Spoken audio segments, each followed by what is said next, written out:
Hello সবাইকে, আজকের recipe chicken stew. Most healthy and tasty chicken stew. এই chicken stew কিন্তু বড় থেকে ছোট সবাই খেতে পারে, ভীষণ হেলদি একটা রেসিপি। এটাই আজকে আমি খুব সহজে দেখাবো। চলো সময় নষ্ট না করে রেসিপিটা শুরু করি। চিকেন স্টিউ বানানোর জন্য একটা প্রেসার কুকারে 1 টেবিল চামচ মতো দিলাম সাদা তেল, আর সাথে দিলাম 1 টেবিল চামচ মতো ঘি। বাটারও দেওয়া যায়, আমার বাটারের টেস্ট পার্সোনালি ভালো লাগে না, তাই আমি ঘি দিলাম। আর দিলাম কিছু ফোড়নে গরম মশলা, জুলিয়ান কাট আদা আর জুলিয়ান কাট রসুনের কুচো।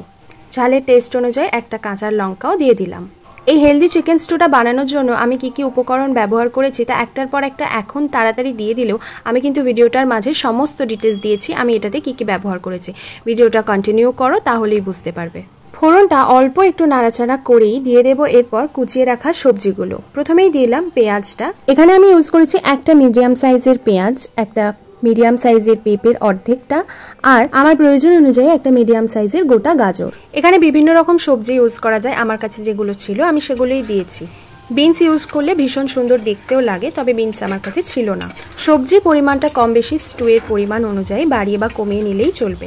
মিডিয়াম ফ্লেমে সবজিগুলোকে বেশ একটু ভাজা ভাজা করে নিয়ে এতে দিয়ে দেবো সামান্য পরিমাণ লবণ দিয়ে বেশ কিছুক্ষণ নাড়িয়ে চাড়িয়ে নিচ্ছি পেঁয়াজটা নরম হয়ে যাওয়া অবধি। এবার দিয়ে দিচ্ছি পরিষ্কার করে ধুয়ে রাখা চিকেনের পিসগুলো। চিকেনটা দিয়ে দেওয়ার পর আন্দাজ মতো লবণ দিয়ে দিলাম 1 চামচ। চিকেনটার সাথে সবজিগুলো আরও বেশ কিছুক্ষণ ভাজা ভাজা করে নিতে হবে, তবে একদমই হাই ফ্লেমে ভাজার কোনো প্রয়োজন নেই। এবার সাথে দিলাম কিছুটা গোলমরিচ আর কিছুটা খুব সামান্য পরিমাণে জিরের গুঁড়ো, কারণ ওই যে বললাম ভীষণ হেলদি কিন্তু ভীষণ টেস্টি। এর বাইরে কিন্তু এখানে আর কোনো মশলাই যাবে না, ব্যাস এটুকুই। আর খুব হাই ফ্লেমে চিকেন ভাজলে চিকেনের ভেতরের যে জুসিনেস আছে সেটা কিন্তু অনেকটাই কমে যায়, তাই এটা খুব মিডিয়াম ফ্লেমে আস্তে আস্তে করে চিকেন আর সবজিটাকে অল্প একটু ভেজে নিতে হবে। ভেজে নেওয়া বলতে জাস্ট ওই হালকা নাড়িয়ে চাড়িয়ে যেটাকে সটে করে নেওয়া বলে সেইটুকু করলেই হবে। সবজি, মশলা আর চিকেন যখন ভাজা শেষের পথে, তখন দিয়ে দেবো এবার টমেটো কুচি আর একদম কুচিয়ে রাখা ছোট ছোট ক্যাপসিকাম। সব সবজি দেওয়া শেষে এগুলো দেওয়ার কারণ হলো ক্যাপসিকাম খুব একটা বেশি ভাজতে লাগে না, কারণ তার টেস্টটা তাতে খারাপ হয়ে যায়। আর টমেটো যদি এর আগে দিয়ে দিতাম তাহলে টমেটো একদমই গলে যেত। সন্ধে হলেই কিন্তু আমাদের সকলের মুখটা একটু চটর পটর কিছু খেতে চায়। এত অল্প উপকরণ আর এত কম সময় একদিন এইটা বানিয়ে সন্ধেবেলা খেয়ে দেখো। তবে শুধু সন্ধেবেলা না, সকালে ব্রেকফাস্টে কিংবা রাতের ডিনারেও হালকা কিছু খেতে চাইলে এটা কিন্তু একদম পারফেক্ট খাবার। ও এখানে কিন্তু আমি স্টুটায় জলও দিয়ে দিয়েছি, 5 জনের মতো বানাচ্ছি তাই 5 কাপ মতো জল দিয়েছি। ব্যাস আর কিছুই না। এবার প্রেসার কুকারের ঢাকনা দিয়ে 4টে সিটির অপেক্ষা। আঁচটা কিন্তু একটু কম। ডায়েটিং চাটে কিংবা বাচ্চাদের খাবারেও কিন্তু এটা রাখা যায়। ওইদিকে 4টে সিটি হোক আর আমি ততক্ষণে ডিটেলসে দেখিয়ে দিই আমি এই রেসিপিটায় কি ইউজ করেছি। দেখো, খুব সরু সরু করে কাটা গাজর, একটু পেঁপে, একটু জুলিয়ান কাট আদা রসুন, পেঁয়াজ কুচি, খুব সরু সরু করে কাটা টমেটো বীজ ছাড়িয়ে নিয়েছি যেটা, আর ক্যাপসিকাম।